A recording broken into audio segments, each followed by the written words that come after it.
I'm Teisha Bader with the JBS News Update for Friday, October the 10th, 2014.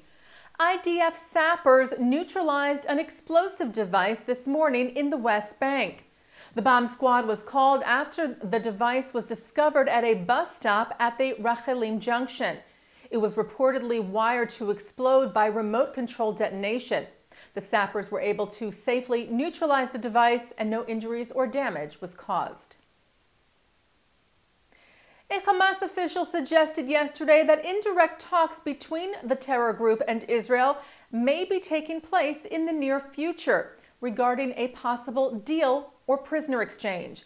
Ynet reports that Mohammed Nazal, a senior member of Hamas's political wing, said the group was prepared to open an indirect channel with Israel regarding a possible deal that would enable Israel to retrieve the remains of 2nd Lieutenant Hadar Golden and Staff Sergeant Oron Shaul, two IDF soldiers killed during Operation Protective Edge, whose bodies were not recovered and are presumed to be in the hands of Hamas in Gaza.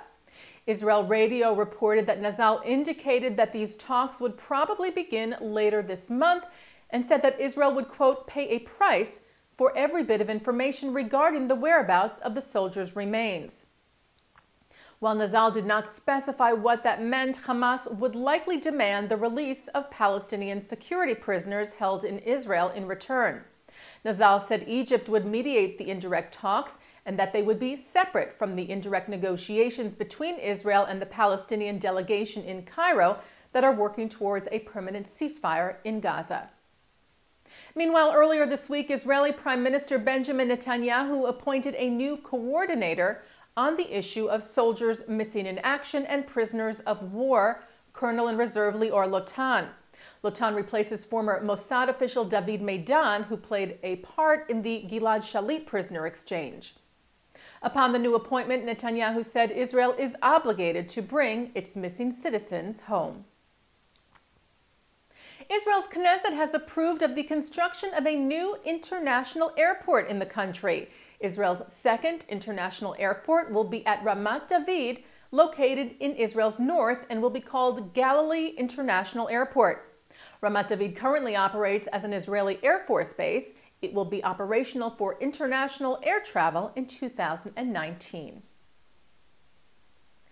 Former Israeli President Shimon Peres extended his warm congratulations today to Malala Yousafzai, announced today as the co-recipient of the 2014 Nobel Peace Prize. Peres, who is a recipient of the prize himself, said of the young Pakistani girl, "She is a symbol to women and girls across the world and an example to all of us." He said, "Malala, you defeated those who tried to silence you, and your victory is a victory for peace. We are all proud of you." Malala was shot in the head by Taliban extremists in October of 2012 for insisting that girls as well as boys have the right to an education. After recovering from her injuries, she continues her activism and her education. At 17, she is the youngest ever Nobel winner. A new app for smartphones is hoping to help fight back against the BDS, or Boycott, Divestment, and Sanctions movement. NJ.com reports Am Yisrael Buy enables U.S. consumers to purchase Israeli-made products, supporting Israel and its economy. The app was created by New Jersey Rabbi Daniel Cohen to counter BDS, the movement, and apps that support the movement, which seeks to delegitimize the State of Israel. Cohen, who heads Temple Sharei Tefillah Israel in South Orange, said, "When I learned there are BDS apps that make it easier to boycott Israeli products and goods, and then found there was no commensurate pro-Israel app, I just had to act." As in years past, the U.S. Transportation Security Administration and the U.S. Customs and Border Protection announced this week that they will allow the carrying of the 4 species of plant used during the Sukkot holiday, which began Wednesday. Palm branches, also known as lulav, myrtle twigs, willow twigs, and a citron or etrog will be allowed in airports, at security checkpoints, and on airplanes.